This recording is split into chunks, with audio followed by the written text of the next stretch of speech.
मित्रों, आप सभी का देवप्रयागम आईएएस की इस स्पेशल क्लास में स्वागत है, जो है यूपी स्पेशल के रूप में। तो क्या आप यूपी स्पेशल के लिए तैयार हो चुके हैं? आप जानते हैं कि यूपी स्पेशल आपके रैंक के निर्धारण में एक बड़ी भूमिका का निर्वाह करने जा रहा है। मित्रों, यूपी पीसीएस 2023 मुख्य परीक्षा हो चुकी है और उसका मूल्यांकन भी हो रहा है और उसका रिजल्ट भी आ जाएगा। आप देखेंगे कि वैकल्पिक विषय के स्थान पर लाए गए यूपी स्पेशल और उसकी आप लोगों की जो प्रस्तुति थी और उसके बारे में जो एक कयास लगाया जा रहा था कि यूपी स्पेशल तो ऐसे ही पढ़ लिया जाएगा, हो जाएगा, लेकिन बहुत अंतर रहा है। शायद आप लोग जो मुख्य परीक्षा दिए हैं वो इसके बारे में बहुत बेहतरीन तरीके से जानते हैं। तो क्यों ना आप यूपी स्पेशल पर आप अपनी कमांड बनाएं। कैसे कमांड बनाएं?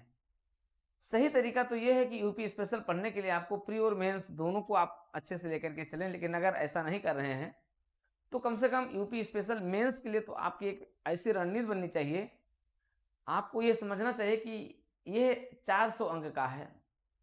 जो वैकल्पिक विषय होता था, जिस वैकल्पिक विषय के लिए आप साल 2 साल 3 साल 4 साल तैयारी ही क्या करते थे और एक वैकल्पिक विषय छोड़कर दूसरा वैकल्पिक विषय आप रखते रहते थे, अब उसके स्थान पर आ गया है यूपी स्पेशल आ गया है। तो यूपी स्पेशल के लिए फिर ये लापरवाही क्यों? हमारे ख्याल से आपको यूपी स्पेशल को बहुत ही शानदार तरीके से, बहुत ही सीरियस तरीके से लेकर के चलना चाहिए। मित्रों, उसी के लिए एक जो हमारी रणनीति बनी है, इस रणनीति के तहत हम आपको यूपी स्पेशल के सभी खंडों पर एक बेहतरीन रणनीति के साथ लेकर के चलेंगे और जिसमें यूपी स्पेशल के लिए आपके 5वां प्रश्न पत्र और 6ठा प्रश्न पर दोनों शानदार तरीके से चला जाएगा, जिसके बारे में आज हम आपके साथ कुछ क्लासेस के साथ चर्चा करेंगे और कंटिन्यू चर्चा करने के बाद फिर हम इस क्लास को कंटिन्यू कर दे रहे हैं। यह टारगेट है आपका 2024 की एसडीएम का टारगेट है। 2024 में अगर आप एसडीएम बनना चाहते हैं, मुख्य परीक्षा में बेहतरीन प्रदर्शन करना चाहते हैं, मुख्य परीक्षा में ये 400 अंक को आप बेहतरीन करना चाहते हैं, तो आप क्या करें, इस शानदार रणनीति के साथ आप जुड़ करके और आप देखेंगे बेहतरीन आप अंक अर्जित कर सकते हैं। और आज हम उसी पर चर्चा करेंगे, इसके बारे में आपको बताएंगे, सब कुछ बताएंगे, ए टू जेड चर्चा करेंगे। कैसे आपकी आंसर राइटिंग हो, क्या आपके आंसर राइटिंग में क्या शामिल होना चाहिए मित्रों, इन सभी पर आज हम एक बेहतरीन चर्चा करेंगे, एक विस्तृत चर्चा करेंगे अपनी कुछ स्पेशल क्लासेस के साथ में। और उत्तर प्रदेश के सभी खंडों का एक व्यवहारिक अध्ययन किया जाएगा।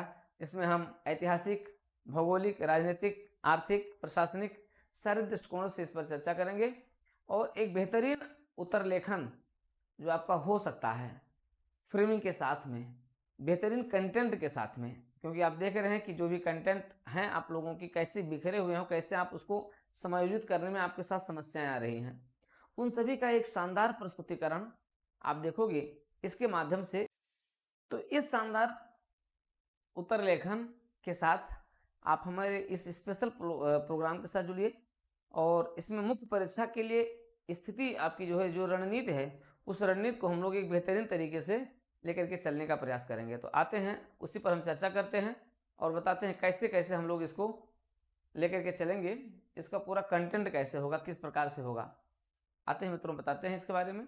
देखिए, सबसे पहले तो आपको हम बताएं, जो 5वां प्रश्न पत्र है, जिस पर हम लोग पहले भी बहुत चर्चा कर चुके हैं और कई बार 2023 के मेंस से पहले भी इस पर काफ़ी कुछ हो चुका है और लगभग पूरा पढ़ाया भी गया है उस चीज़ को। आप लोग जो लोग जुड़े रहे हैं वो लोग जानते हैं उस चीज़ को, लेकिन अब इसको एक और भी नए तरीके से, रणनीतिक तरीके से लेकर के चला जाएगा। आते हैं, देखते हैं। सबसे पहले तो एक एक खंड वाइज हम लेकर के चलेंगे। सबसे पहले हम ऐतिहासिक खंड को जो है लेकर के चलते हैं, जो आपका सबसे बेहतरीन तरीके से प्रदर्शित होगा इसमें। देखिए, जो अगर हम देखें यूपी स्पेशल मेंस का जो 5वां प्रश्न पत्र, उसमें जो सेक्शन ए है आपका, ये बहुत ही शानदार है। इस शानदार सेक्शन में आपका इतिहास है, कला है, संस्कृति है और इसके अंतर्गत कुल 4 यूनिट शामिल है। इस 4 यूनिट में आप देखेंगे क्या है, उस पर हम लोग चर्चा करेंगे और 2018 से लेकर के 2023 तक पूछे गए प्रश्नों का संपूर्ण एनालिसिस आपके साथ करेंगे, एक एक खंड का, 2024, 2025 और 2026। अगर आप मुख्य परीक्षा 2024 देने जा रहे हैं। 2025 के लिए आपको तैयार होना है, 2026 आपका ड्रीम है। 3 साल का टारगेट हम लेकर के चलें। विजन हमारा क्या है? 2024, 25 और 26। इस 3 साल के विजन के लिए अगर आप अपने आप को तैयार कर रहे हैं, जिसमें आपको एसडीएम बनना है या 5400 ग्रेड की कोई भी अच्छी पोस्ट आपको लेना है, तो उसके लिए आपको इस रणनीति के साथ अभी से काम करना होगा और 3 साल के इस टारगेट को आपको अचीव करना होगा। लेकिन 2024 तक का टारगेट आपके लिए बहुत ही समीप है। तो देखिए, पाठ्यक्रम की अगर आप बात करते हैं तो जो इतिहास, कला, संस्कृति है, इसमें कुल 4 यूनिट है। 4 यूनिट में आप देखेंगे उत्तर प्रदेश का इतिहास, सभ्यता, संस्कृति एवं प्राचीन नगर हैं। ये पाठ्यक्रम 1 में है। ठीक है, यूनिट 1 है। यूनिट 1 में है उत्तर प्रदेश का इतिहास, सभ्यता, संस्कृति एवं प्राचीन नगर। यूनिट 2 है उत्तर प्रदेश की वास्तुकला, उसकी महत्ता, रख रखाव, संग्रहालय, अभिलेखागार एवं पुरातत्व है। यूनिट 3 है भारत के स्वतंत्रता संग्राम में 1857 से पहले, 1857 के बाद में उत्तर प्रदेश का क्या योगदान रहा है। यूनिट 4 है उत्तर प्रदेश के सुविख्यात स्वतंत्रता संग्राम सेनानी एवं व्यक्तित्व। ठीक है, ये हो गया आपका 4 यूनिट में ये पूरा पाठ्यक्रम बंटा हुआ है। उत्तर प्रदेश की इतिहास, कला और संस्कृति का जो भाग है, ठीक है, जिसको हमने सुविधाजनक दृष्टि से इसको सेक्शन ए में शामिल किया है। अब देखिए 2018 में आप जानते हैं कि यूपीसीएस ने यूपीएससी को फॉलो किया और यूपीएससी को फॉलो करते हुए 2018 से इसमें क्या किया गया, नया पाठ्यक्रम शामिल कर लिया गया। अर्थात जो जीएस के जो पेपर होते थे, ऑब्जेक्टिव पेपर होते थे, उसके जगह पर 4 सब्जेक्टिव पेपर बना दिए गए। ठीक है, और उस 4 सब्जेक्टिव पेपर में 3 पेपर में उत्तर प्रदेश को तीनों पेपर में स्थान दे दिया गया था। तो अब उत्तर प्रदेश में जहाँ जहाँ जो जो स्थान रहा है, उसमें जो जो प्रश्न इससे पूछे गए हैं, पहले तो मैं उनको दिखा दे रहा हूँ। 2018, 19, 20, 21 और 22 तक। 2023 का आप अलग पेपर देखोगे। ठीक है, तो देखिए सबसे पहले अगर हम देखें तो ये है आपका 2018 में क्या प्रश्न पूछा गया था। बुंदेलखंड का एक सांस्कृतिक क्षेत्र के रूप में भौगोलिक विवरण प्रस्तुत कीजिए। ये आया था यूपीपीसीएस 2018 में प्रश्न पूछा गया था। इसकी शब्द सीमा 125 थी और अंक 8 अंक था। अर्थात 8 अंक का ये प्रश्न, जिसमें 125 शब्दों में आपको लिखना था उत्तर प्रदेश के बुंदेलखंड क्षेत्र का एक सांस्कृतिक क्षेत्र के रूप में भौगोलिक विवरण देना था। अब आपको इसमें क्या लिखना था, ठीक है, उस पूरे संदर्भ को हम लोग देखेंगे, लेकिन इसका विश्लेषण हम आगे सेपरेट करेंगे। सभी प्रश्नों को अलग अलग तरीके से देखेंगे। ठीक है, अब इससे और संभावित प्रश्न क्या बन सकता है 2024 के लिए, 2025 के लिए, 2026 के लिए या आगे आने वाले अन्य वर्षों के लिए। अगर आप टारगेट 2030 तक का रख रहे हैं तो भी एक लंबी कहानी, लेकिन नहीं, लंबी कहानी के साथ आपको नहीं जुड़ना है, आपको तत्काल सफलता लेना है। ऐसी स्थिति में अन्य संभावित प्रश्न यहाँ से क्या हो सकते हैं, इससे क्या हो सकते हैं। इससे एक प्रश्न तो आपका ये हो सकता है कि बुंदेलखंड के ऐतिहासिक, सांस्कृतिक विरासत एवं योगदान का विवरण प्रस्तुत कीजिए। एक प्रश्न तो संभावित यह बन सकता है। दूसरा प्रश्न संभावित यह बन सकता है, बुंदेलखंड के राष्ट्रीय स्वतंत्रता आंदोलन में योगदान पर प्रकाश डालिए। यह आपका हो सकता है। फिर बुंदेलखंड की समृद्ध कला एवं संस्कृति पर प्रकाश डालिए। तो ये संभावित प्रश्न बन सकते हैं, और भी प्रश्न बन सकते हैं, ऐसा नहीं कि यही प्रश्न है। इसके अलावा भी आपके संभावित प्रश्न बन सकते हैं। कहाँ से? केवल बुंदेलखंड से बन सकते हैं। अगर आप देखें केवल बुंदेलखंड से आपके यहीं से प्रश्न बन सकते हैं। ठीक है, तो ये तो 2018 का रहा। अब आप देखिए एसडीएम अगर आपको बनना है तो आपको यूपी स्पेशल पर अच्छा वर्क करना पड़ेगा। अगर आपको 5400 ग्रेड की नौकरी यूपीपीसीएस के तहत लेना है और उसमें आपको टॉपर्स की स्थिति में एसडीएम ही अगर आपको चाहिए, अगर आपको एसडीएम ही चाहिए तो आपको यूपी स्पेशल पर अच्छा वर्क करना ही पड़ेगा। और अच्छे वर्क के लिए आपको एक अच्छे मार्गदर्शन को और मार्गदर्शक का भी चयन करना पड़ेगा। जो भी आपको आपके नज़र में अच्छे मार्गदर्शक लगे उनके साथ जुड़ करके, चाहे एज ए गुरु मानकर, चाहे एज ए फ्रेंड मानकर, उनके साथ आप लग जाएं तो बेहतर होगा। और इस यात्रा में देवप्रयागम आपका एक बेहतरीन मार्गदर्शक बन सकता है। तो देवप्रयागम के साथ जुड़ करके इस संपूर्ण मार्गदर्शन को आप यहाँ से प्राप्त कर सकते हैं। अब आते हैं मित्रों, देखते हैं 2019 में क्या पूछा गया। यूपीपीसीएस 2019 में जो प्रश्न पूछा गया वो क्या था, प्राचीन भारत में प्रयागराज के सांस्कृतिक महत्व का वर्णन कीजिए। अब देखिए 2018 में क्या पूछ लिया गया था, बुंदेलखंड के सांस्कृतिक क्षेत्र का भौगोलिक विवरण पूछ लिया गया। अब 2019 में पूछ लिया गया कि प्राचीन भारत में प्रयागराज के सांस्कृतिक महत्व का वर्णन कीजिए 125 शब्दों में और 8 अंकों में इसको भी दिखाना था। अब प्राचीन भारत में प्रयागराज क्या था, प्रयागराज का क्या महत्व था, प्रयागराज के संदर्भ क्या क्या थे, ये हो सकता है। अब इससे संभावित ढेर सारे प्रश्न बन सकते हैं। ठीक, इसका विश्लेषण हम आपके साथ एक एक करके लेकर के चलेंगे। सबके आपको आंसर राइटिंग लिखाएंगे, विथ फ्रेमिंग के साथ लिखाएंगे और विथ मानचित्र एटलस देते हुए। प्राचीन भारत है तो भी लिखाएंगे, प्राचीन भारत इसी में बन सकता है, मध्यकालीन भारत और आधुनिक भारत बन सकता है, तीनों काल में बन सकता है। इसी पर हो सकता है कि मध्यकालीन भारत में इलाहाबाद के सांस्कृतिक महत्व का वर्णन प्रस्तुत कीजिए, क्योंकि अब ये प्रयागराज क्या हो चुका था, ये प्रयागराज इलाहाबाद हो चुका था मध्यकाल में। तो मध्यकाल में प्रयाग क्या बन गया, इलाहाबाद बन गया। इलाहाबाद का सांस्कृतिक महत्व क्या था उसको आपको दर्शाना है। आधुनिक भारत की जब बात आ जाती है, आधुनिक भारत में इलाहाबाद का स्वतंत्रता संग्राम में क्या योगदान है, आप वहाँ से भी प्रश्न बना सकते हैं। तो यहाँ से कई प्रकार के प्रश्न यहाँ पर बन जाएंगे। तो ऐसी चीज़ों के लिए आपको भी अभ्यास करना पड़ेगा, लेकिन आप चाहते हैं कि आपको कम अभ्यास करना पड़े, हम आपके लिए ज़्यादा समर्पित होकर करें, तो उसके लिए आप हमारे साथ जुड़ जाएं। तो ये चीज़ें आपको एक बेहतरीन तरीके से मिल जाएंगी। तो अन्य संभावित प्रश्न क्या बन सकते हैं। अब ये आपको अन्य संभावित प्रश्न 2023 के बाद यानी 2024, 25, 26, 30 तक अगर आप अपना पीसीएस का टारगेट रखे हैं तो उसके लिए आपको ऐसे प्रश्नों का विशेष अभ्यास करना पड़ेगा, इससे जुड़े प्रश्नों का अभ्यास करना पड़ेगा। प्रयागराज के ऐतिहासिक पौराणिक महत्व की विवेचना ऐतिहासिक साक्ष्यों के आधार पर कीजिए। अब आप जानते हैं प्रयाग के लिए ढेर सारे ऐतिहासिक साक्ष्य हैं। ठीक है, प्रयाग प्रशस्ति उसमें सबसे महत्वपूर्ण है।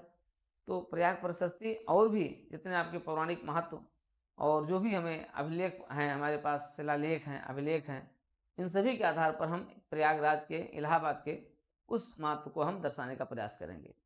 ठीक है, तो प्रयागराज के ऐतिहासिक पौराणिक महत्व की विवेचना कीजिए तथा ऐतिहासिक साक्ष्यों के आधार पर इसे स्पष्ट कीजिए। अब हम महाजनपद काल से लेकर के, बल्कि अगर और प्राचीन में हम जाएं, अगर और प्राचीन में जाएं, इतिहास के अतिरिक्त हम जाते हैं, रामायण काल, महाभारत काल में जाते हैं, तो रामायण काल से इसके बेहतरीन साक्ष्य आपको प्राप्त होते हैं, साहित्यिक साक्ष्य प्राप्त होते हैं। अगला है भारतीय स्वतंत्रता आंदोलन में प्रयागराज के योगदान पर प्रकाश डालिए। भारतीय स्वतंत्रता आंदोलन आप जानते हैं केंद्र बिंदु था इलाहाबाद। मोतीलाल नेहरू, पंडित जवाहरलाल नेहरू, पंडित मदन मोहन मालवीय जैसे ये ऐतिहासिक नेतृत्व क्या कर रहे थे, स्वतंत्रता आंदोलन में अपना विशेष योगदान कर रहे थे। लेकिन इससे पहले की अगर हम स्थिति को देखें, 1857 की क्रांति में इलाहाबाद का बहुत बड़ा योगदान था। और इलाहाबाद में आप जानते हैं मोहम्मद लियाकत अली ने इलाहाबाद में अंग्रेजों को एक बड़ी शिकस्त प्रदान की थी। इनका सबका हम एक विवरण प्रस्तुत करेंगे, एक बेहतरीन आंसर के साथ आपको लिखवाएंगे। ठीक है, और आज जो खुसरो बाग है, आप शायद न जानते हो, अगर जानते हैं तो इलाहाबाद में खुसरो बाग है। खुसरो बाग क्या था, 1857 की क्रांति के दौरान क्रांतिकारियों की राजधानी, क्रांतिकारियों का केंद्र बिंदु था। खुसरो बाग को केंद्र बिंदु बना लिया गया था। वहीं से हमारे जो क्रांतिकारी थे, क्रांतिवीर थे, लियाकत अली जैसे लोग थे, और ये सभी लोगों ने क्या किया था, यहाँ के अंग्रेजों के विरुद्ध एक बेहतरीन तरीके से रणनीति बना करके उनके विरुद्ध एक आंदोलन छेड़ दिया था। ठीक है, तो हम लोग देखेंगे, उसको भी देखेंगे।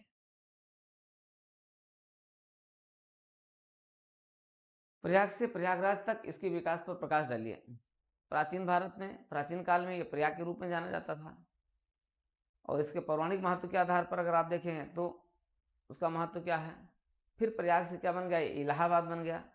मध्यकाल में इलाहाबाद के रूप में जाना जाता था।